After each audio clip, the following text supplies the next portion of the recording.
Comprar una casa es para la mayoría el sueño de una vida, el refugio final donde por fin podremos cerrar la puerta al mundo exterior y sentirnos a salvo. Pero, ¿qué sucede cuando la casa misma no te quiere allí? O peor aún, ¿qué sucede cuando la casa tiene reglas que desafían toda lógica y cordura? Hace 2 semanas me mudé a una propiedad victoriana en las afueras, una joya arquitectónica que conseguí por un precio ridículamente bajo. Al principio pensé que era el negocio de mi vida, hasta que encontré un sobre amarillo escondido detrás del radiador del pasillo principal. Dentro, en un papel amarillento y con una caligrafía temblorosa, estaban escritas las instrucciones de convivencia. No eran consejos sobre el mantenimiento de las tuberías o cómo cuidar el jardín. Eran advertencias de supervivencia. Al principio lo tomé como una broma pesada de los antiguos dueños, una especie de iniciación macabra para el nuevo inquilino. Pero la primera noche, cuando el reloj marcó las 3 de la madrugada y escuché un susurro que venía del interior de las paredes, comprendí que cada palabra escrita en ese sobre era una verdad sangrienta. En este video voy a revelarte las instrucciones exactas que encontré en esa lista y lo que sucedió cuando, por pura arrogancia, decidí ignorar la regla número 4. Si alguna vez te mudas a un lugar nuevo y sientes que el aire se vuelve pesado, o si encuentras notas extrañas en rincones olvidados, presta atención. No todos los hogares están hechos para los vivos, y algunas casas solo te permiten quedarte si estás dispuesto a pagar un precio que no figura en el contrato. Prepárate para conocer el verdadero significado de sentirse como en casa. La primera instrucción de la lista decía textualmente: nunca limpies el espejo del vestíbulo después del atardecer. Lo que veas reflejado en él no es polvo, es la mirada de quienes se quedaron atrapados entre los muros. Durante los primeros días, evité mirar ese espejo por puro instinto. Era una pieza enorme, de marco dorado y cristal ligeramente ahumado, que parecía absorber la luz de la habitación. Sin embargo, el 4.º día, después de una cena con amigos, noté una mancha de grasa que me molestaba. Olvidando la advertencia, tomé un paño y empecé a frotar. A medida que el cristal se aclaraba, mi reflejo empezó a distorsionarse. No era que mi imagen cambiara, sino que detrás de mí, en el reflejo de la sala de estar que debería estar vacía, había una figura sentada en mi sofá favorito. Era un hombre alto, con un traje negro impecable, pero donde debería estar su rostro, solo había una superficie lisa y grisácea, como piel estirada sobre el vacío. Sentí un frío glacial que me paralizó los pulmones. No me atrevía a darme la vuelta, porque la instrucción número 2 era clara. Si ves al invitado en el espejo, no te gires. Él solo puede entrar en nuestra realidad si le das el reconocimiento de tu mirada directa. Me quedé allí, petrificado, viendo a través del cristal cómo esa entidad sin rostro se levantaba del sofá y empezaba a caminar lentamente hacia mi reflejo. Podía escuchar el crujido de la madera bajo sus pies invisibles, un sonido real que llenaba el silencio de la casa. En ese momento, comprendí que la casa no era un espacio vacío, era un escenario donde entidades del pasado representaban sus tragedias una y otra vez. El invitado se detuvo justo detrás de mi reflejo, y vi cómo sus manos largas y pálidas se acercaban a mis hombros en el espejo. Mis propios hombros se sintieron pesados, como si alguien estuviera presionando con una fuerza inhumana. Cerré los ojos con fuerza y empecé a contar hasta 100, tal como sugería una nota al pie de la lista para casos de emergencia. Cuando los abrí, el espejo estaba empañado, como si alguien hubiera respirado sobre él desde el otro lado, y la figura había desaparecido. Pero el paño con el que estaba limpiando ahora estaba manchado de una sustancia negra y aceitosa que olía a podrido. Esa fue mi bienvenida oficial. La casa me había demostrado que las reglas no eran sugerencias, eran la única frontera entre mi vida y algo que no puedo nombrar. La tercera instrucción de la lista era quizás la más extraña de todas. A las 12:44 am, deja un plato con carne cruda en el centro de la mesa de la cocina y encierra al gato en el baño. No entres en la cocina hasta que escuches el sonido del agua corriendo. Como no tengo gato, pensé que estaba a salvo de esa parte, pero el resto de la regla me inquietaba. Una noche, por puro agotamiento, me quedé dormido en el sofá y me desperté justo a las 12:40 a.m. El silencio de la casa era absoluto, un silencio que pesaba, como si el aire se hubiera convertido en plomo. De repente escuché pasos pesados que venían del pasillo, pero no eran pasos humanos, sonaban como garras raspando la madera noble del suelo. Recordé la instrucción y, aunque me temblaban las manos, saqué un trozo de carne del refrigerador y lo puse en un plato de porcelana. Me retiré al salón, cerrando la puerta doble de cristal. A través del cristal esmerilado vi como una sombra inmensa que llegaba casi hasta el techo, entraba en la cocina. No tenía una forma definida, era una masa de oscuridad palpitante que emitía un sonido de succión repugnante. Escuché el timpineo de los cubiertos, el sonido de la porcelana rompiéndose y algo que parecía un gruñido de satisfacción que me heló la sangre. Lo más aterrador no fue la presencia, sino que, por un momento, la sombra se detuvo y miró hacia la puerta donde yo estaba escondido. Sentí que sus ojos invisibles atravesaban mi alma, juzgándome, decidiendo si el tributo de carne era suficiente o si necesitaba un plato principal más, vivo. Finalmente, el grifo de la cocina se abrió con un estruendo metálico. El agua corrió con fuerza durante lo que parecieron horas. Cuando el sonido cesó y la sombra se desvaneció en el aire, entré temblando. La cocina estaba impecable, más limpia de lo que yo jamás podría dejarla. Pero en el centro de la mesa, el plato de porcelana no estaba vacío. Había un pequeño diente humano, amarillento y desgastado, puesto allí como una especie de propina macabra. La regla número 5 decía: nunca tires los regalos que dejen en la cocina, guárdalos en una caja de hierro, o la casa pensará que eres un invitado mal agradecido. Desde esa noche tengo una pequeña caja de metal llena de dientes, uñas y mechones de pelo gris que aparecen después de cada banquete. La casa no solo me deja vivir aquí, me está haciendo partícipe de su propia dieta de horrores. Después de una semana, creía haber dominado las reglas de la planta baja, pero la instrucción número 7 me esperaba con una advertencia que hacía que el resto parecieran juegos de niños. Si la temperatura de la casa baja de repente 10 grados y empiezas a oler a jazmín podrido, baja al sótano y enciende el gramófono viejo. No te detengas hasta que el disco termine, aunque sientas que alguien te susurra al oído desde el interior de la bocina. El sótano de esta casa no es un lugar para guardar trastos viejos.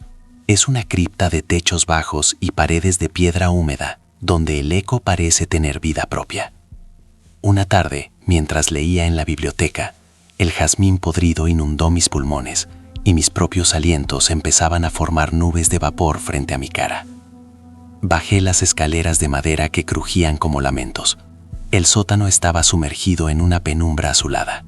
Allí, en un rincón, estaba el gramófono, una pieza de madera oscura con una bocina de latón que parecía una flor carnívora.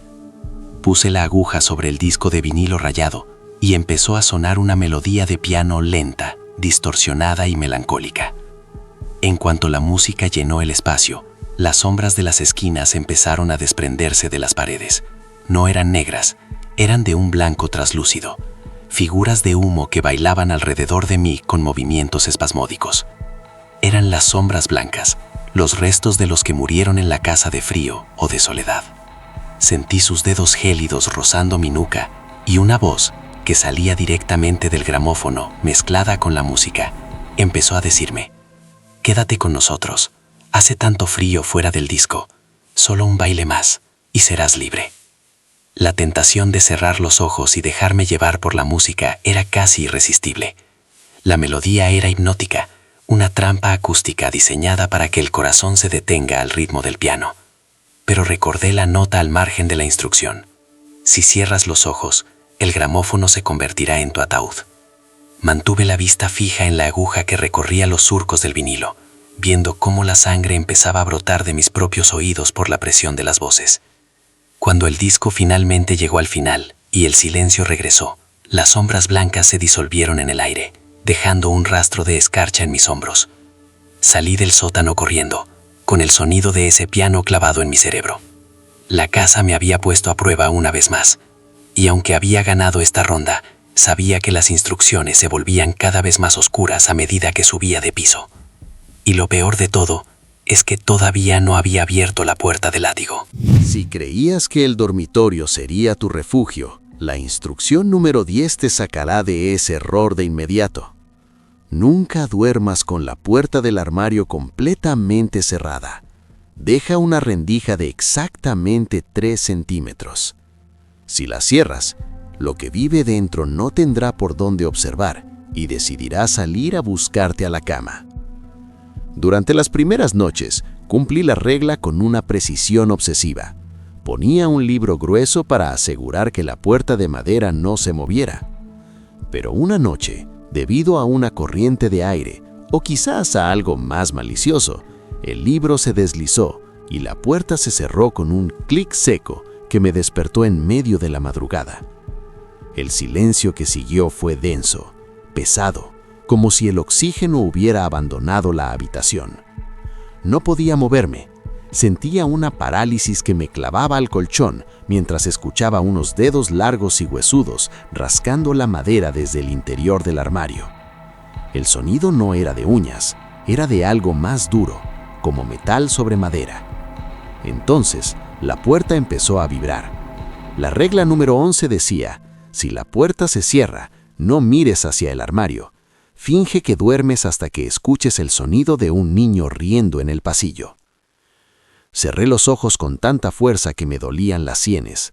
Podía sentir una presencia gélida inclinada sobre mí, una respiración rancia que olía a incienso y polvo viejo inundando mis pulmones.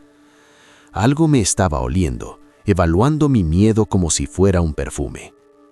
Pasaron lo que parecieron horas de agonía. Sentí como algo pesado se sentaba en el borde de mi cama, hundiendo el colchón. Una mano helada rozó mi mejilla, recorriendo el contorno de mi rostro con una curiosidad macabra.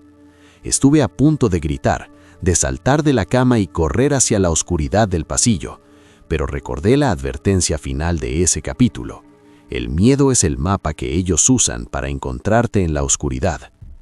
Mantuve mi respiración rítmica, fingiendo un sueño profundo, mientras las lágrimas se deslizaban por mis sienes. De repente, una risa infantil, cristalina y carente de toda malicia, resonó desde el final del pasillo. En un parpadeo, la presión en la cama desapareció y la puerta del armario se abrió de par en par con un estruendo. No dormí más esa noche y desde entonces duermo con todas las luces encendidas, aunque la instrucción 12 diga que las luces solo ayudan a que ellos vean mejor tu expresión de terror. La última instrucción estaba escrita en rojo, con una letra tan distorsionada que era casi ilegible. La puerta del ático no tiene llave, porque no es para impedir que tú entres, sino para recordarte que tú ya eres parte de la colección. Si subes las escaleras, no cuentes los peldaños. Si llegas al 13, la casa ya no tendrá salida. Llevado por una mezcla de terror y una curiosidad suicida, subí. El aire en la escalera del ático era tan frío que me quemaba la garganta. Intenté no contar, pero mi mente me traicionaba. 1, 2, 3. Cuando llegué al peldaño 12, sentí que el tiempo se detenía. El peldaño 13 no era de madera, era de una sustancia oscura que parecía absorber la luz de mi linterna. Al pisarlo, la puerta del ático se abrió sola. Lo que encontré allí no eran cajas de mudanza ni muebles viejos. El ático estaba lleno de espejos, cientos de ellos, todos colocados en círculo apuntando hacia el centro de la habitación. Y en el centro, sentado en una mecedora que se movía rítmicamente sin que nadie la tocara, estaba el sobre amarillo que encontré al mudarme. Pero esta vez estaba abierto. Me acerqué y vi que la lista de instrucciones había cambiado. Mi nombre estaba escrito en la parte superior, y debajo una nueva regla. Instrucción número 24. El nuevo inquilino debe escribir sus propias advertencias antes de que el frío consuma su voz. Comprendí con un horror absoluto que los anteriores dueños nunca se fueron. Estaban allí, atrapados en los espejos, mirando a través del cristal con ojos llenos de una envidia gélida. La casa no es una propiedad, es un organismo recolector de almas. Cada regla que seguí fue una forma de domesticarme, de prepararme para este momento. Escuché cómo la puerta de la escalera se cerraba y se sellaba, convirtiéndose en una pared sólida de piedra. Los espejos empezaron a susurrar mi nombre, una polifonía de voces que recordaban mi infancia, mis fracasos y mis miedos. Sentí que mis pies empezaban a volverse pesados, convirtiéndose en madera, fundiéndose con el suelo del ático. «Escribe», decía la voz de la mecedora. «Escribe para el que vendrá después. Es el único legado que te queda». Tomé la pluma que apareció sobre el sobre y con mi propia sangre que brotaba de mis oídos, empecé a escribir la primera regla. «Si estás leyendo esto, ya es demasiado tarde para huir». La casa por fin tenía lo que quería, un nuevo guardián para sus secretos. Si alguna vez encuentras una oferta inmobiliaria que parece demasiado buena para ser verdad, recuerda mi historia. Las casas antiguas no solo tienen historia, tienen memoria, y a veces esa memoria tiene hambre. Las instrucciones que encontré no eran para salvarme, eran para asegurar que me quedara el tiempo suficiente para que la casa pudiera reclamarme. Ahora, mientras escribo estas últimas palabras, siento cómo el frío del ático se apodera de mis dedos. Si te mudas a un lugar nuevo y sientes una presencia en el armario o escuchas música en el sótano, no ignores las señales. El miedo no es una alucinación, es un sistema de alarma que te dice que ya no estás solo. Si este relato te ha helado la sangre y quieres conocer más secretos prohibidos de lugares que nunca debieron ser habitados, suscríbete y activa la campana. Cada me gusta nos ayuda a dar voz a aquellos que, como yo, se quedaron atrapados en las paredes de lo imposible. Comparte este video con alguien que esté buscando casa. Podrías estar dándole las instrucciones de supervivencia que yo nunca tuve a tiempo. Cuéntanos en los comentarios si alguna vez has encontrado algo extraño en tu hogar que no debería estar allí. Te estaré leyendo desde el otro lado del espejo. Mantente a salvo. Mantén la rendija del armario abierta y reza para nunca encontrar un sobre amarillo detrás de tu radiador. Adiós. O quizás, hasta pronto.